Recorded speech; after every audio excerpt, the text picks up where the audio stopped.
జై శ్రీమన్నారాయణ శ్రీమతే రామానుజాయ నమః. నేటి మంచి మాట.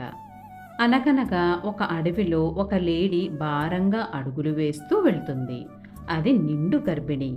దానికి అప్పుడే నొప్పులొస్తున్నాయి. అది అనుకూలమైన ప్రదేశం కోసం వెతుకుతుంది. ఒక దట్టమైన గడ్డి భూమి కనపడింది. దానికి అటుపక్క నది ప్రవహిస్తుంది. అదే అనుకూలమైన ప్రదేశం అనుకుంది. నొప్పులు మొదలయ్యాయి.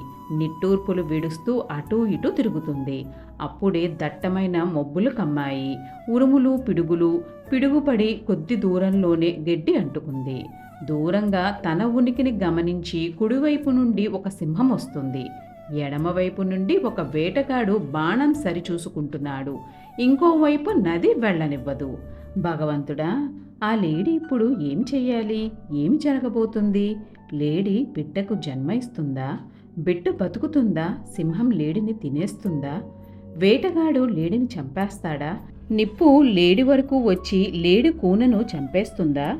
ఒకవైపు నిప్పు, రెండో వైపు నది. మిగిలిన రెండు వైపులా మృత్యువు రూపంలో వేటగాడు, సింహం. కానీ లేడి మాత్రం ఇవేవీ పట్టించుకోలేదు. అది తన బిడ్డను కనడం మీద మాత్రమే దృష్టి పెట్టింది.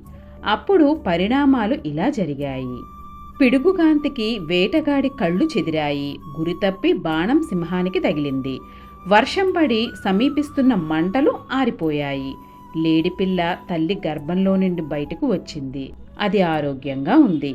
ఏదైతే జరగని నేను బిడ్డకు జన్మనివ్వడం మీదనే దృష్టి పెడతాను అని అది అనుకోకుండా ప్రాణం గురించి ఆలోచించి తప్పటడుగు వేసి ఉంటే ఏమి జరిగేది?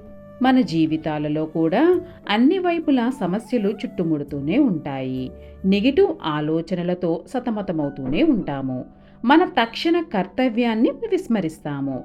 భగవంతుడిపై భారం వేసి మన పని మనం చెయ్యడమే మనం చెయ్యవలసినది. ఈ కాలంలో పిల్లలు చిన్న చిన్న విషయాలకు ఆత్మహత్యలకు పాల్పడుతున్నారు.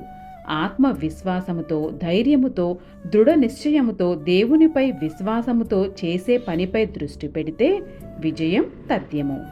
సర్వం శ్రీకృష్ణార్పణమస్తు. లోకా సమస్త సుఖినో భవంతు.